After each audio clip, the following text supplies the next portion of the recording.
안녕하십니까. 오늘은 2025년 6월 13일 금요일입니다. 오늘도 난세 영웅 흑행령을 아십니까? 120쪽을 읽어보겠습니다. 청년 취업가 중소기업. 서울에서의 생활은 내가 자영업체나 회사라는 곳에서 일하는 경험을 쌓고 그 세계를 알게 해준 시기이기도 했다. 지금은 많이 나아졌지만 그 시절만 해도 공장이나 제조업체의 근무 환경은 무척 열악했다. 교회에서 머물며 다녔던 금반지 공장은 위험천만하기 짝이 없는 환경이었다.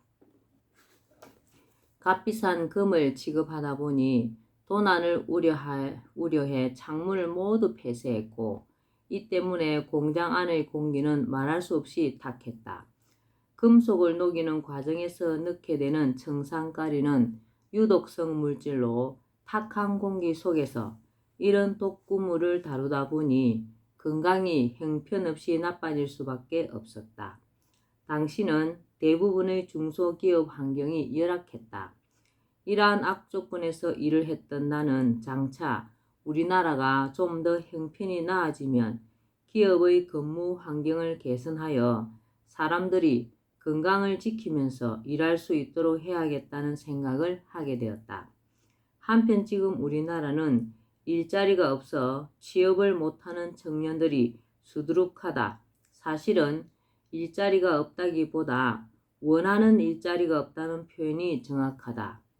중소기업은 10곳 중 7군데가 일할 사람이 없어 발을 구르고 있기 때문이다. 그러면 왜 청년들은 중소기업에 일자리가 있어도 가려고 하지 않고 실업자가 되어 있는가? 어떤 이는 청년들이 고생을 해보지 않아서 그렇다며 청년들을 나무란다. 물론 옛날을 생각하면 아주 틀린 말이라고는 할 수 없으나 그것은 우리 청년들을 내 자식처럼 생각하고 이해하려는 배려가 없는 차가운 말이다. 그 청년이 힘든 입시 지옥을 뚫고 대학 공부를 한 혹은 그 이상의 공부를 한 내 자식이라고 생각을 해본다면 그런 가혹한 말을 쉽게 못한다. 내 자식이라면 몇 년씩 공무원 시험에 매달리는 것도 이해할 수 있고 수십 차례 떨어졌는데도 또다시 대기업 입사 시험에 응시한다고 하면 이제 그만하고 적당한 곳에 가라고 말할 수가 없다. 오히려 좀 시간이 걸리더라도 좋은 곳에 들어가기를 바라고 공부하는 자식을 뒷바라지하게 된다. 따라서 청년 취업 문제는 차가운 논리와 합리성으로만 접근할 것이 아니라 청년들을 내 자식처럼 잘 되기를 바라는 따뜻한 시각으로 해결책을 모색하는 것이 필요하다. 그러면 왜 청년들이 중소기업의 많은 일자리를 마다하고 대기업을 선호하는가에 대해 생각할 필요가 있다. 첫째는 임금 격차가 너무 크기 때문이다. 비슷한 학력과 스펙을 가졌는데 대기업에 들어간 친구는 고임금에 여러 가지 복지 혜택을 받지만 자신은 급여도 적고 복지 혜택도 별로 없는 중소기업에 들어가려고 하니 자존심이 허락하지 않는 것이다. 게다가 중소기업은 대기업에 비해 브랜드 이미지나 인지도도 낮다. 한마디로 중소기업에 다니는 것은 폼이 나지 않는다. 괜히 대기업에 다니는 또래 친구를 보면 주눅이 들고 남자의 경우 여자들도 중소기업에 다니는 남자를 선호하지 않으니 결혼 상대를 찾을 때도 심리적으로 위축된다. 당장은 그렇더라도 장래성이라도 있어야 하는데 아무리 봐도 그럴 것 같지도 않다고 생각된다. 이런 이유들 때문에 중소기업에 일자리가 남아돌아도 청년들이 선뜻 마음을 내지 못한다고 봐야 한다. 청년 실업 문제를 해결하고 취업을 지원하려는 정책 입안자들은 청년들의 이러한 심리를 제대로 파악하고 대책을 강구해야 한다. 청년들을 중소기업에 들어가게 하려면 중소기업 취업 시 만족스러울 정도의 혜택을 주고 장래성이 보장되도록 해주어야 한다. 당장 급여 액수도 중요하지만 그곳에서 일함으로써 장래가 보장되는 희망이 있다면 망설였던 청년들뿐 아니라 중소기업이라고 그들떠보지도 않았던 청년들까지 중소기업으로 끌어들일 수가 있다. 나는 중소기업과 청년들의 입장을 생각하며 그들을 따뜻하게 바라보는 시각에서 중소기업의 구인난을 해소하고 청년들의 중소기업 취업을 촉진하기 위해서는 다음과 같은 방안이 좋다고 생각한다. 즉, 중소기업에 취업하는 청년들에게 국가에서 몇 년 동안 매월 100만 원 정도를 직접 지원하고 거기서 2, 3년을 더 근무한 사람들이 이후 자신의 사업을 꿈꾸는 경우 무담보, 무보정, 무이자로 3억 원 정도를 창업지원금으로 지원하는 방안이다. 몇 년간 매월 100만 원 정도를 지원한다면 대기업과 중소기업 간의 임금 격차가 많이 줄어든다. 국가 지원 기간 후에는 국가 지원금은 없지만 그동안 임금 인상도 있고 2, 3년 정도 더 근무하면 창업 자금을 지원받을 수 있다는 희망으로 더 일하는 사람이 상당할 것으로 본다. 물론 퇴직하지 않고 계속 근무할 자도 없지 않을 것인데 회사 내에서 관리자의 직책 정도를 가질 수 있는 연차이다. 이 정도라면 청년들을 중소기업으로 끌어들일 수 있는 충분한 조건이 될 수 있다. 이러한 방안이 추진되면 청년 실업 문제뿐 아니라 중소기업의 인력난도 상당히 해소될 것으로 기대할 수 있다. 중소기업 입장에서도 고도의 기술이나 전문성을 요하지 않는 업무인 경우 신규 인력이 계속 들어오고 4, 5년 정도 근무하다가 퇴직하는 형태로 인력 교체가 일어나는 것이 인건비 절감 면에서 더 유리하다. 청년들에게 창업의 꿈은 중요한 의미를 지닌다. 지금 당장 버는 돈도 중요하지만 그곳을 다니면서 후일 더 큰 꿈을 펼칠 수 있는 희망까지 가질 수 있으면 중소기업 취직을 삶의 도약을 꾀하는 발판으로 삼을 수 있기 때문이다. 대기업에 취직한 경우와 비교를 해보아도 대기업의 경우 처음 입사했을 때는 좋지만 점차 승진 스트레스를 받다가 나이가 들면 퇴직을 해야 한다. 그런데 퇴직 후 창업을 하고 싶은 경우 사업성 있는 아이템이 있어야만 창업 자금을 대출받을 수가 있다. 대기업에 다닌 것은 창업 지원 면에서는 아무런 이점이 없다. 전적으로 자신의 힘으로 창업 자금을 구해야 한다.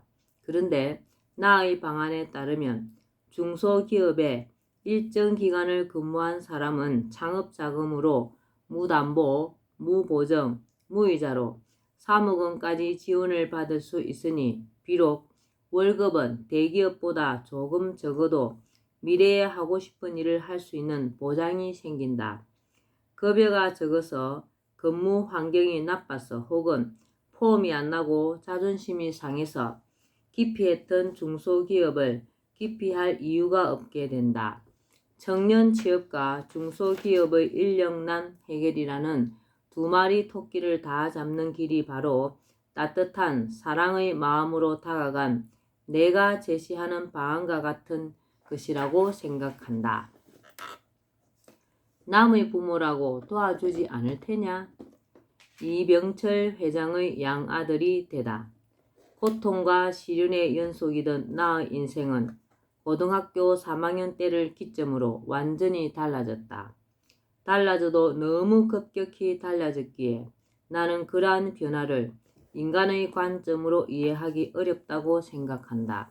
그것은 하나의 드라마틱한 비상이었으며 삶의 조건이 극적으로 완전히 반전된 일이었다.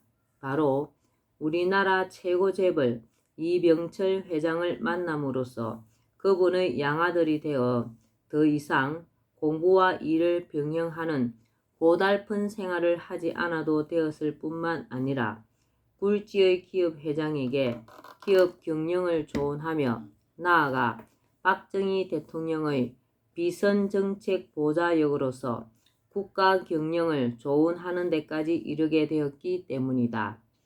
이전의 나의 책에서 이러한 일들에 대해 소개를 했을 때 이를 믿지 않는 사람이 적지 않았으며 사정은 지금도 마찬가지라고 생각한다.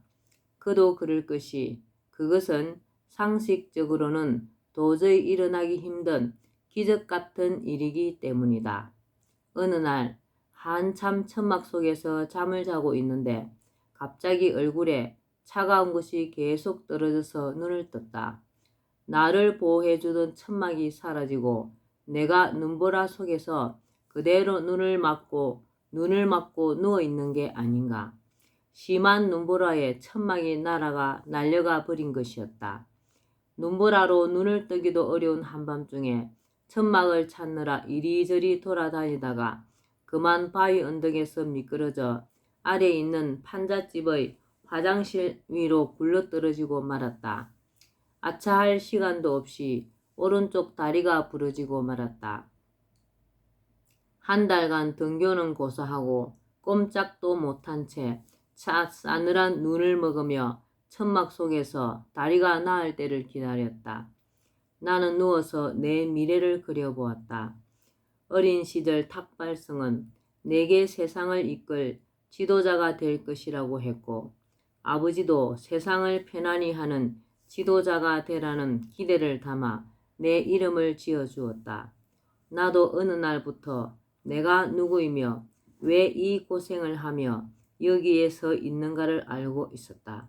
그래서 나는 그 사명을 이룰 수 있는 준비를 해야 한다고 생각하고 세상의 학문과 사상과 종교를 샅샅이 공부해왔다.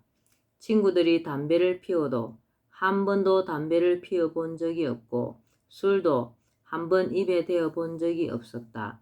항상 어머니 무덤에서 가져온 흙을 보면서 마음을 다잡고 공부에 전념하면서 꿈을 이루려는 사명감에 차 있었다. 살아가야 하고 학비를 마련해야 했으므로 낮에는 일을 하고 저녁이면 학교에 가서 공부를 했고 그 사이의 약간의 틈도 허비하지 않고 책을 읽었다. 내 머릿속에는 세상의 모든 종교와 철학과 사상, 정치와 경제, 세계 정세까지 정리가 되어가고 있었다. 한번 본 것은 그대로 머리에 입력이 되어 머릿속에서 자동으로 분석되고 이전 것과 통합되어 저장되었다. 50여 년도 더 지난 지금도 나는 초등학교 시절부터 공부했던 한문책과 불교나 기독교의 경전의 내용, 학교에서 배우고 때로 독학으로 공부했던 정치와 경제, 사상 등에 대한 내용을 거의 다 기억하고 있다.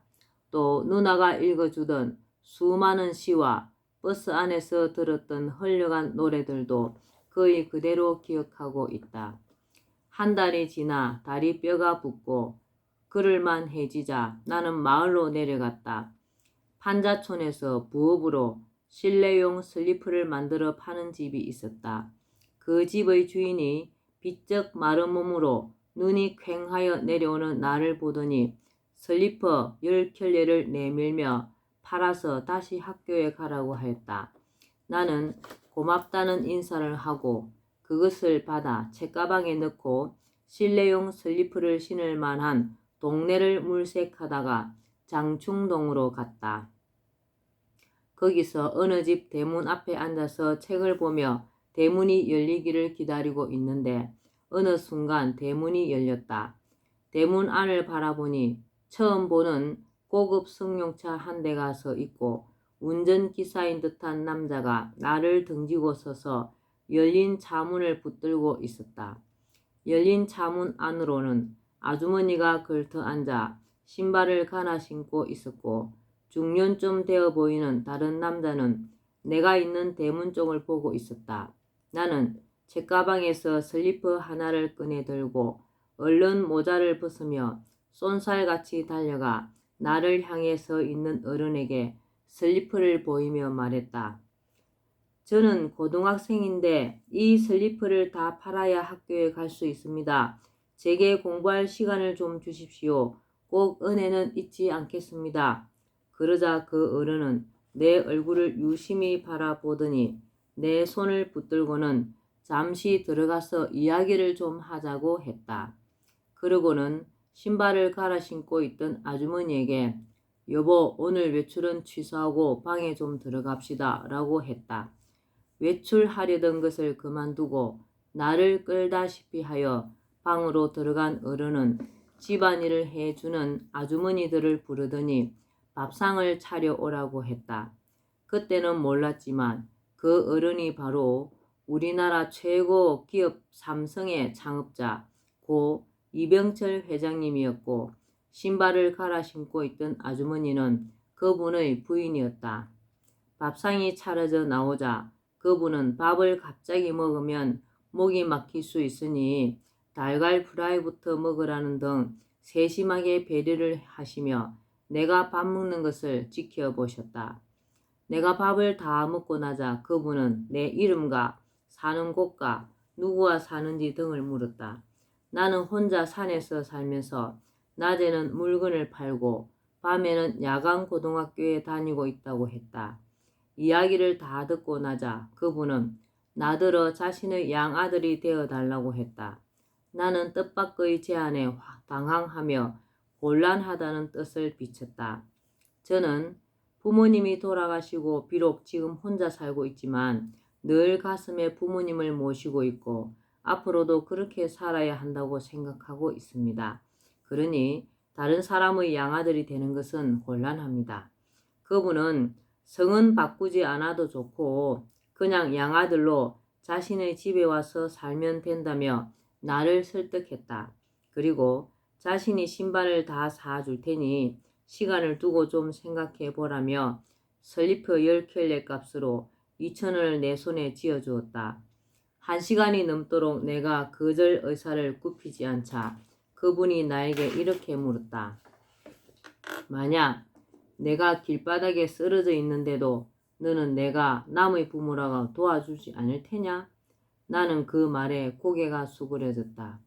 좋습니다. 그럼 제가 제 성을 그대로 갖는 걸로 하고 어르신의 양아들이 되겠습니다.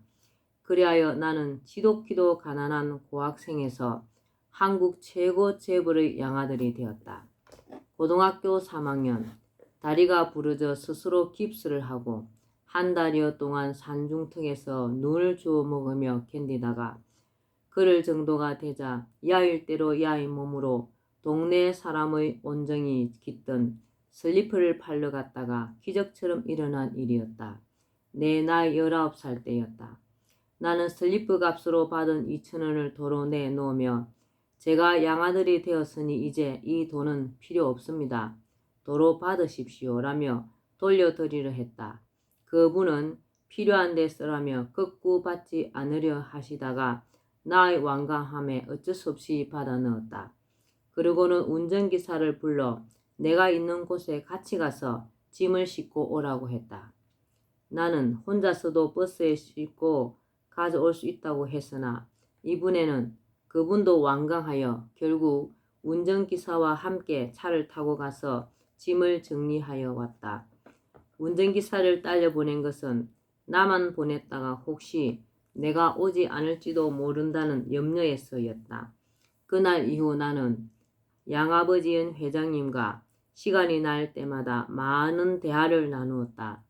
나는 지난날 내가 공부했던 유교, 불교, 기독교 등의 종교와 동서양의 사상은 물론이고 주역, 천문, 풍수지리, 관상 등의 동양학과 천부적인 천의지를 토대로 여러 문제들에 대한 해결책을 제시하며 많은 말씀을 해드렸다. 회장님은 매우 진지하게 나의 말에 귀를 기울였다. 회장님은 그룹의 인사와 경영에 대해서도 물으셨고 나는 성심성의껏 내 생각을 말씀드렸다. 근로자와 관리자 간에 수시로 근로관리자 회의를 열어서 노사가 함께 기업을 이끌고 기업은 근로자에게 최상의 대우를 하여 기업에 대해 근로자들이 충정과 주인의식을 갖고 회사 일을 할 수 있게 해야 기업이 갈등 없이 더욱 발전해 갈 수 있다는 것과 또 신입사원을 채용할 때 중요하게 고려해야 할 사항 등 12가지의 회사 경영 비결, 미래 유망 사업인 반도체 사업을 추진할 것 등을 말씀드렸다. 회장님은 내 말을 신뢰하고 실제 적용하여 아주 좋은 성과를 얻었고 이로 인해 나는 양아버지로부터 더욱 큰 신뢰를 얻게 되었다. 오늘은 여기까지 읽겠습니다. 오늘도 흑영령을 많이 부르고 알려서 하늘의 복을 짚는 기쁜 날 되시기 바랍니다. 요즘 하늘궁에서 우리 백선우 실장님께서 레벨을 엄청나게 쏟아붓고 있습니다. 시간 되시는 분은 하늘궁을 가시고 그래도 또 뜻이 있는 분들은 유튜브를 보시면서 레벨을 많이 받으시기 바랍니다. 감사합니다. 흑영령.